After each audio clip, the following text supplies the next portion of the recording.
S'ha acabat esperar i per fi, després de mesos d'inactivitat, hem tornat a escoltar el so dels motors de Fórmula 1 al circuit de Barcelona-Catalunya. I és que aquest matí, a les 9 en punt, començava la primera de les 8 jornades de la pretemporada 2017 que s'han de fer al traçat de Montmeló. Lewis Hamilton, el pilot de l'equip Mercedes, ha estat el més ràpid en la jornada inicial, amb un crono de 1:21.765. El pilot de Stevenage ha rodat per la tarda. Al matí ho ha fet el seu nou company a l'escuderia campiona, Valtteri Bottas, el substitut de l'actual campió de Nico Rosberg.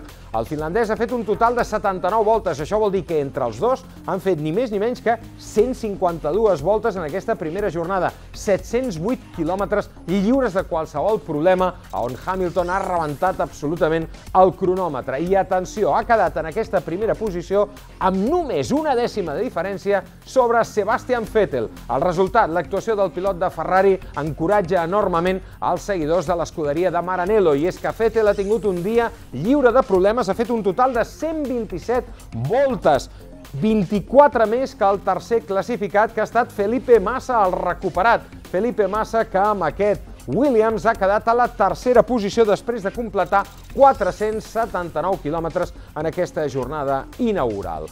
La cara de la moneda, aquests tres equips, Mercedes, Ferrari, Williams, la creu l'ha protagonitzada per dues formacions. En primer lloc, l'equip Red Bull, amb Daniel Ricciardo, que només començar ha tingut un problema amb un sensor que l'ha mantingut apartat de la pista durant força estona. Finalment, Ricciardo, però, ha acabat amb el cinquè millor registre, a un segon i una dècima de Lewis Hamilton i amb un total de 50 voltes.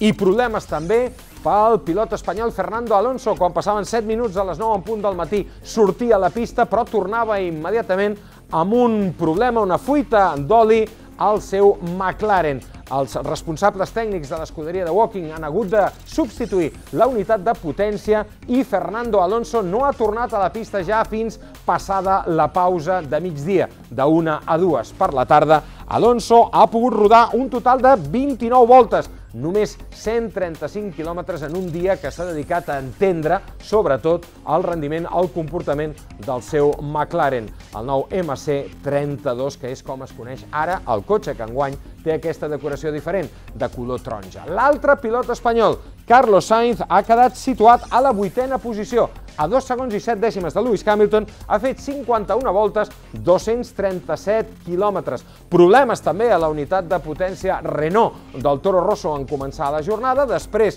els han pogut solucionar, però malauradament el pilot madrileny no ha pogut recórrer el pneumàtic més tou i en conseqüència no sabem fins on hauria pogut arribar aquest Toro Rosso, que demà serà conduït pel rus Daniil Kvyat. Acabava així, doncs, aquesta primera jornada d'entrenaments al circuit de Barcelona-Catalunya. Demà la segona, probablement per l'equip McLaren amb un programa diferent a l'inicialment previst.